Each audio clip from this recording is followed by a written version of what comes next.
Hello everyone, Cindy here with Monarch Mom DIY. Thanks so much for joining me today on my channel where I love to bring you the best tips and tools for creating beautiful home decor on a budget.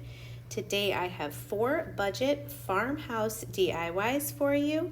I hope you enjoy it. Let's get started.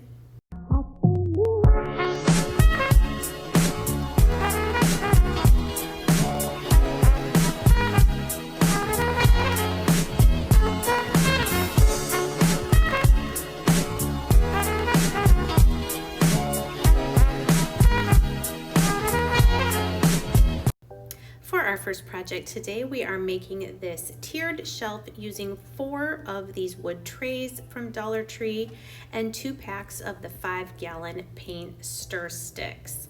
So the first thing we're going to do is use our antique wax and paint all 4 trays and all 6 of the 5-gallon paint sticks. With the antique wax, you just brush it on and then wipe away the excess to get that beautiful dark wood stained look without the smell of many other stains.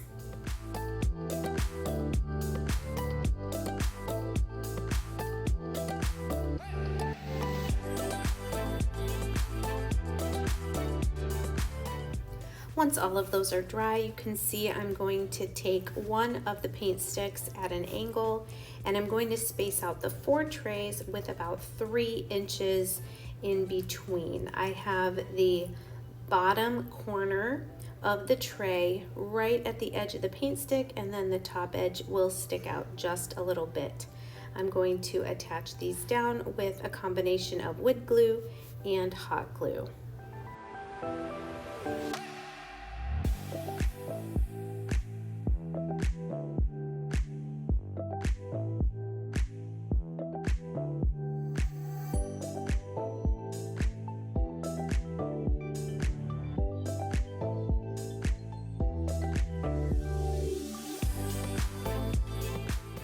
And once we have those spaced out and as straight as possible, I'm just going to use one of the little craft clamps from Dollar Tree to hold each in place until it is completely dried.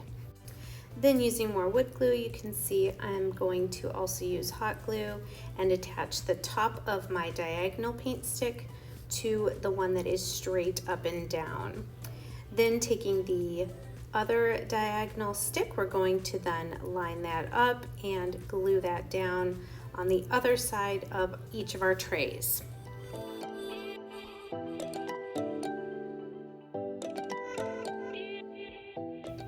And again, we'll use our little clamps until it is completely dry to make sure everything stays together and nice and straight.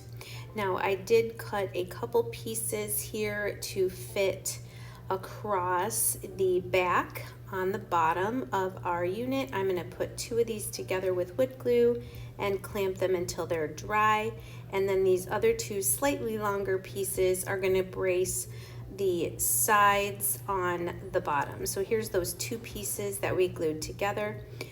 I just did this because I saw my unit wasn't quite level, so I just added this to raise up the back a little bit. And then, like I said, these pieces are just going to be across the sides here at the bottom for more stability.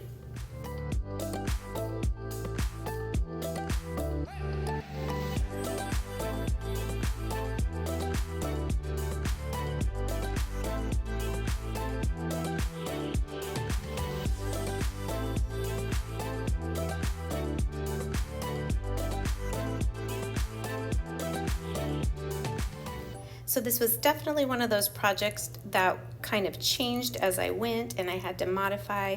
This is one more piece of paint stick that I needed to now raise up the front just a little bit.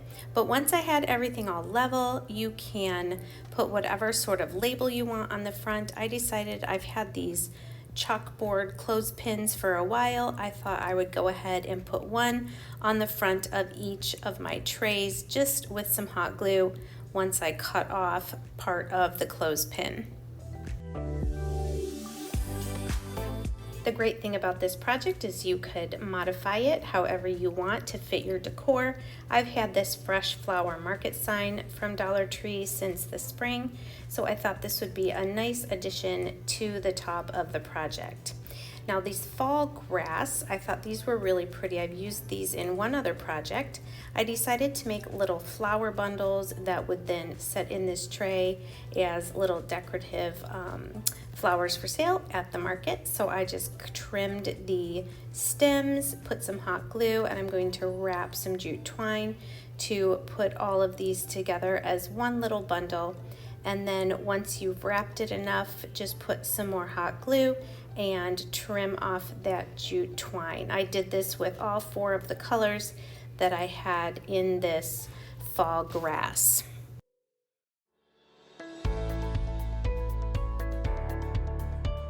Then to make them look like little actual bundles of flowers you would buy, I took some of the brown craft paper from Dollar Tree and just wrapped it around the bottom of each bundle and tied it with jute string and tied it in a bow.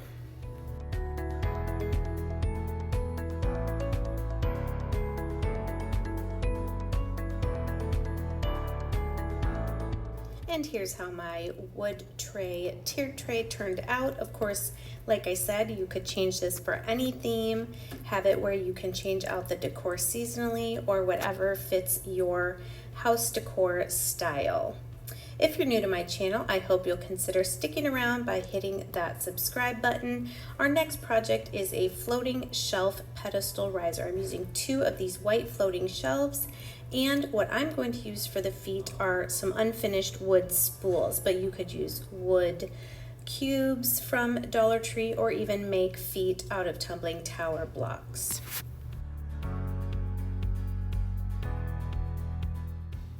So in order for these to be able to put together flush, we need to just cut off these 2 little notches that are on the bottom of each shelf, and you can do this with a little miter saw or even finish it up with scissors. Once those are cut off, these will lay flat against each other, so I'm going to use a combination of E6000 and my hot glue, just spread it around and then press these 2 shelf halves together to make our one rectangular tray riser. And to fill in that crack so it looks like one solid piece, we're just going to use the spackle from Dollar Tree and push that in with my finger, and then we'll sand it down once it's dry. Now this shelf does have a bit of a shiny texture to it, so I decided to go ahead and paint it, and I decided to use the off-white color called Plaster. So I'm just going to give my entire riser a coat of this color, and then each of my 4 spools as well. Once our plaster colored chalk paint is dry, I decided I wanted this to look a little more rustic for my farmhouse decor. So I'm taking my antique wax and I'm just dry brushing this along the sides, the top, and the bottom until I get the finished look that I'm going for.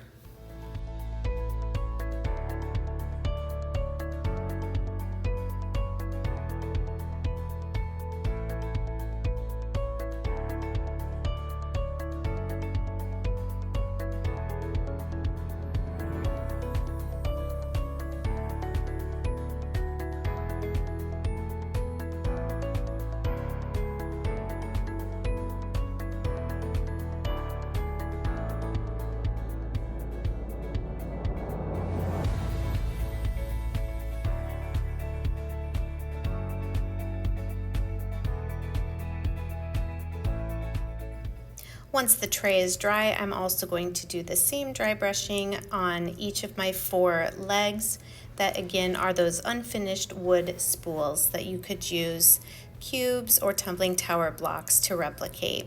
We're going to glue these on with again a combination of E6000 and hot glue into each of the 4 corners of the bottom of our tray.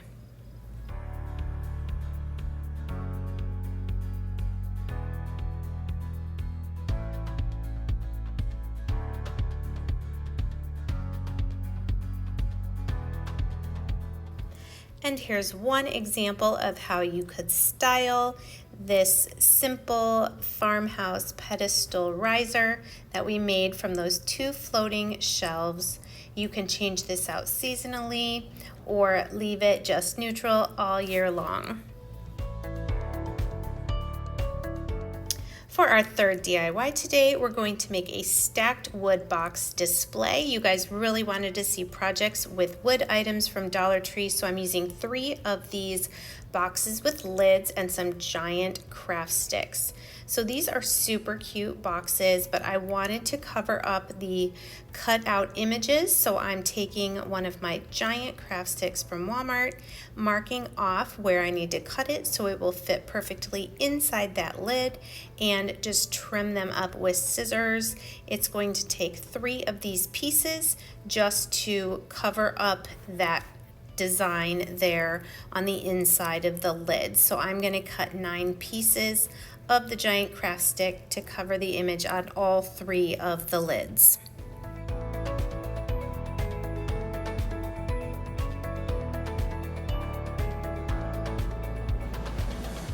So once we get all of those pieces cut, we're just going to use wood glue and glue them right inside the lid of each of our 3 boxes so that we have a nice flat surface to work with.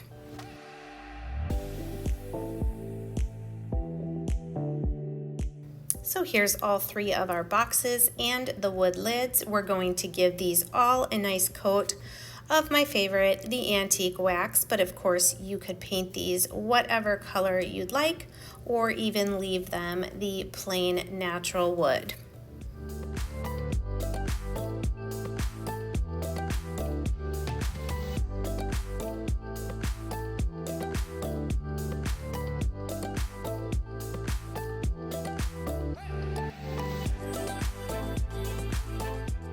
Once all of my pieces are dry, I'm going to now take the box and I'm going to glue it inside the lid as you see me doing here. So I put glue all on one side of the box and just tuck it inside the lid and glue those together, kind of like a chair. Then once all 3 of those are dry, we're going to stack these on top of each other by gluing the lids together. You can see there, so then there's a small space between each of the boxes.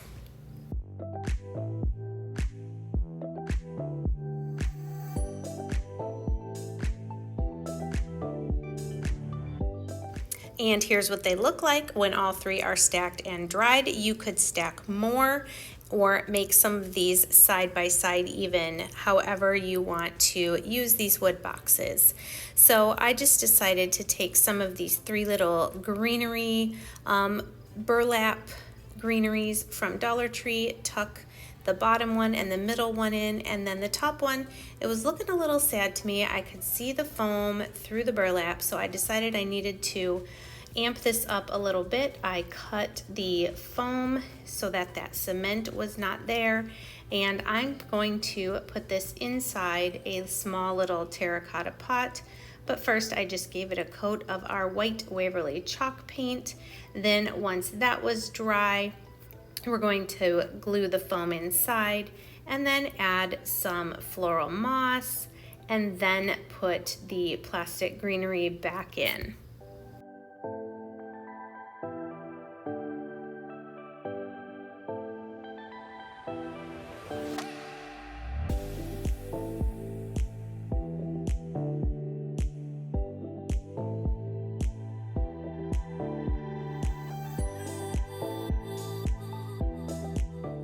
And here's just one way you could use these stacked wood boxes. I'd love to know what you guys would do with these stacked boxes, if you would use them to organize something or how you would decorate it. And my 4th DIY for this video was so fun to finally make one of these Racetrack lanterns. I'm going to use a set of 2 racetracks from Dollar Tree and just a square sign I had. I didn't like the back of it, so I decided to take that out, and I'm just using some 1-gallon paint sticks, kind of like I did with the craft sticks, and seeing how many I need to cut to fit across the back of the sign. So here you can see I needed 6 pieces, and then I'm just going to hot glue those across the back of the sign.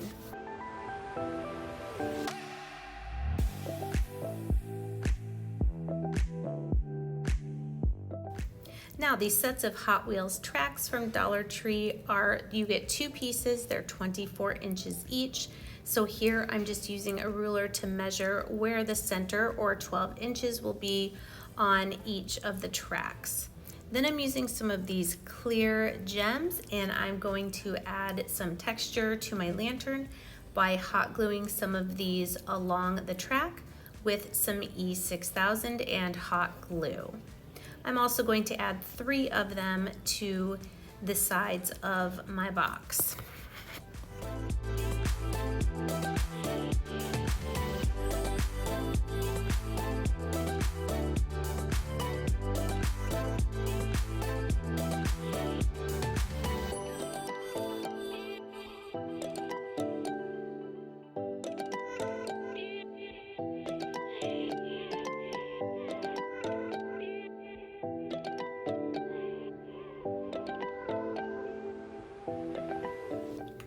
Once everything was dry, I did spray paint these pieces with white paint and primer spray paint just to get a nice base coat.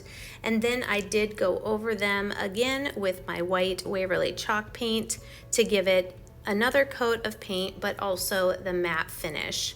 Here I have a wood flat ball and a jar lid that I'm also painting white that I'm going to use at the top of my lantern.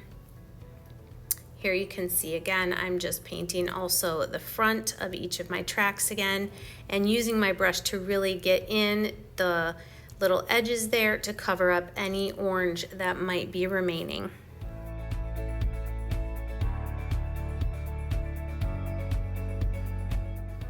And we'll also give our box inside and outside a coat of the white chalk paint as well.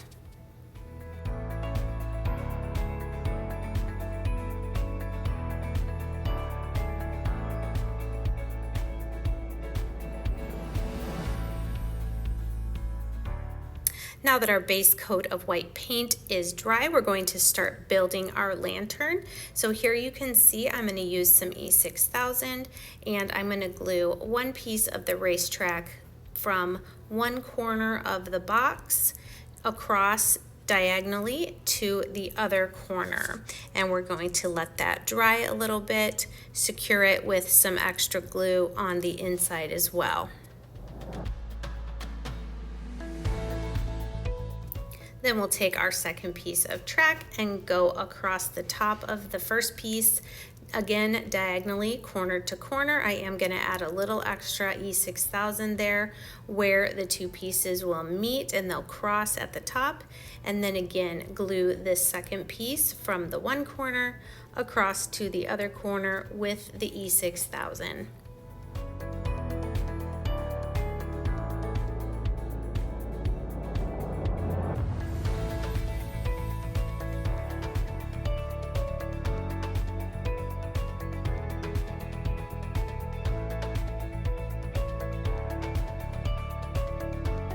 Then once I made sure everything was straight as possible, go ahead and set that aside to dry. Once it was dry, I decided to use this Martha Stewart paint in the color Lagoon. I believe I got it at Michael's, and I'm just going to dry brush this color. I love this teal color. This now is the experiment part, so I wanted to add some of this teal, and then once that's dry, I'm going to go over with some antique wax. I did decide to keep the inside of my lantern white, and then I also used the Lagoon and the antique wax on the top for my lantern, the jar, and then also the flat-sided wood bead that I glued to the top.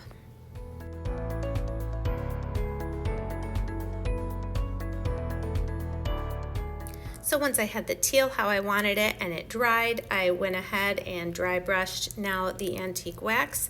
Again, just to add some more texture and the farmhouse rustic to this piece.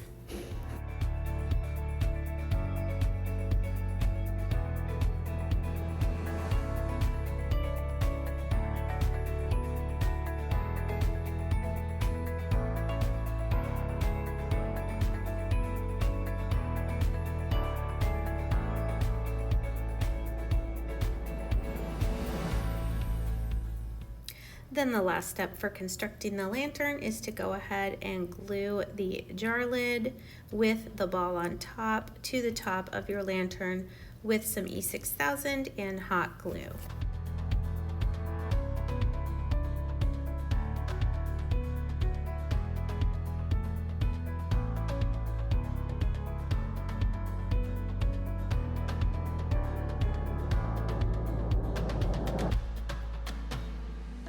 And here's our finished lantern, styled simply with a candle and some greenery. This is a battery powered candle. I loved making this and definitely want to be making more. You can do so many different things with how you add to it to make each one unique. Thanks again for joining me today for this video. Please let me know in the comments which of these projects was your favorite. And of course, give this video a big thumbs up. It really does help me to grow my channel. Thanks so much, and we'll see you next time. Bye.